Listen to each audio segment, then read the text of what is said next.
শক্ত করে ধরে রাখেন। আপনি ওইটা যে মুভ করতেছে, আপনার হাত মুভ করেন না।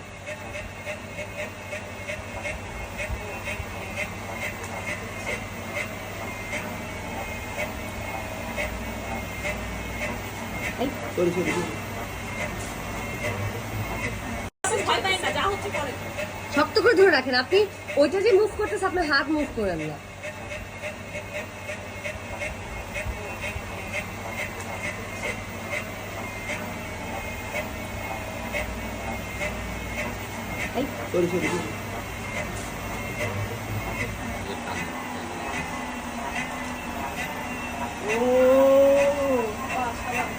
এটা কি বানাচ্ছি আমি?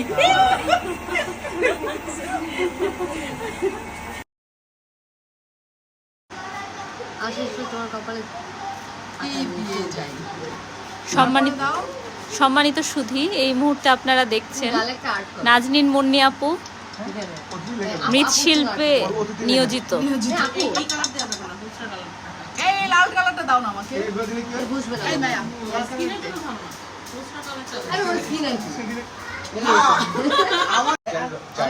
নষ্ট করতে চাইলাম। আমরা এখন কি করছি? রং করতে জানি না, কিন্তু কিছু একটা রং করার চেষ্টা করতেছি। এবং এটা কেন করতেছি? মনকে ভালো রাখে। মনকে ভালো রাখার জন্য। আপনি যখন রং করবেন, মাটি ধরবেন, তখন আপনার মনটা ভালো হয়ে যাবে। তো আপনারাও করবেন। তারপর মন ভালো করে মাটি ধরে রং করে মনে রং লাগাইয়া তারপর আমরা এখান থেকে যাবো। নিলয় ভাই এই চেয়ারটা একটু ভাই চেয়ারের মধ্যে একটা ব্যাপার আছে এর জন্য। কেমন তুমি বসো।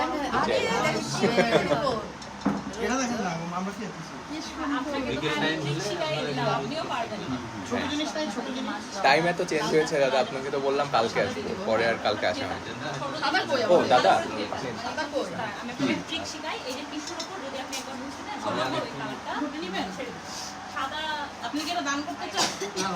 আমরা ভিডিও করতেছি, আমরা অনেক রঙিন হয়ে গেছি, সবাই দেখো সব লেগে গেছি এটা কাজ করা। সবাই কিন্তু শিল্পী। এই যে ওটা এত সুন্দর হচ্ছে কেমন করে? কারণ ও হচ্ছে কিন্তু পরে এখানে এসে চালাকি করতেছে। ও কিন্তু চারু কলার আমাদেরটা দেখে মনে হতে পারে ও কত সুন্দর।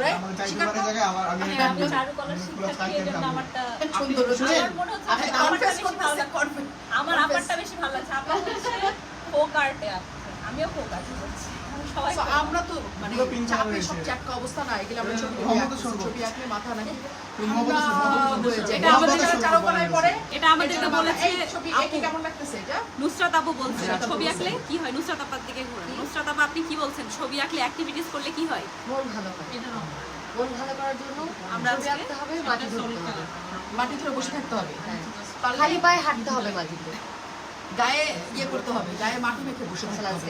হ্যাঁ, তাহলে অনেক ইয়ে হবে। এখানে আমরা যখন আসছি সেটা হচ্ছে এটা একটা কামার বাড়ি। আমরা এতক্ষণ বসে বসে সব মাটি দিয়ে বানাইছি, কুমার বাড়ি। তারপরে আমরা এখন একটা রং করার জন্য বসে গেছি। কাজে পুরো ব্যাপারটা আসলে খুবই ইন্টারেস্টিং। আমি কিন্তু জীবনে কখনো রং তুলি ধরিনি, এই ফার্স্ট, এই প্রথম কিন্তু আমি রং তুলি ধরছি। ছোটবেলায় যখন ধরতাম তখন তো ছোটবেলায় তো সবাই ধরে আর কি, এটা কোনো বিষয় না। তারপর কিন্তু কখনোই না। আমি সায়েন্সের স্টুডেন্ট ছিলাম, যা আঁকতাম বাবা দেখা যেত না। কিন্তু এটা কত সুন্দর, যা ইচ্ছা তাই আঁকা যায়। এন্ড কেউ যদি হাসাহাসি করেন আমাকে নিয়ে, আমার কি করার আছে? যে ও দেখো কত মনোযোগ দিয়ে এইটা আঁকতেছে। হ্যাঁ, কিছু বলেন। কেমন লাগতেছে কি এটা? কেমন লাগছে? খুব ভালো লাগতেছে। আমি অনেকদিন পর আমার রং তুলে হাতে নিয়েছি। আপনার কেমন লাগতেছে? বলেন। আমার খুবই ভালো লাগছে, কারণ হচ্ছে আমি যেটাই করতেছি মনে হচ্ছে অনেক সুন্দর কিছু। রঙের সবথেকে মজার বিষয় কিন্তু ভাইয়া, আপনার কেমন লাগতেছে? আমার তো বেশ ভালো লাগতেছে।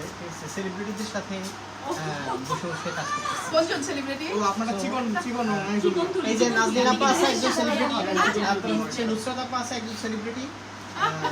নিজেরটা কথা কে বলবে? National international celebrity. আমার বউ তো আছে, সেটাও ঠিক আছে। ও ওয়াও, আমার সাদা দিন সো এখানে সবাই এসে যা ইচ্ছা তাই করতে পারবে গাইস।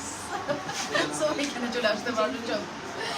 সো সবাই চলে আসবেন এখানে বসে বসে এগুলো করতে। দারুণ দারুণ মজা, যা মনে হচ্ছে তা কিন্তু না। এটা যে কোনো রাইডের যে অসাধারণ, যে কোনো রাইড মনে করে একদম স্ট্রেস ফিল হয়ে যাবে, মনে হবে যে কিচ্ছু নাই দুনিয়াতে, আপনি একটা ছোট মানুষ হয়ে গেছেন এবং কোনো রকমের টেনশন নাই, কোনো কিছু নাই, এসে মাটি দিয়ে বানাবেন, বসে বসে এগিয়ে করবেন, তারপর দেখবেন যে নিজে একটা জিনিস বানানোর যে মজা, এর চেয়ে মজা কিন্তু কিছুতে নাই। সবাই চলে এসে সাধারণত